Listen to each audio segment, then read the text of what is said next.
Почетните активности околу подготовките и наближувањето на пролетната сеидба ја зголемуваат нервозата кај оризопроизводителите во регионот, бидејќи доаѓа период на зголемени трошоци, а владата никако да им удоволи на нивните барања.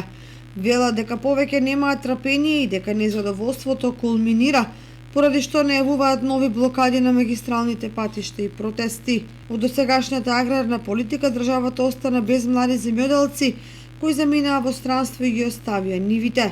Сега некој ќе увезувал работна сила од други земји, а може ли некој подобро да ја обработува земјата од тие на кои им е татковина или дедовина?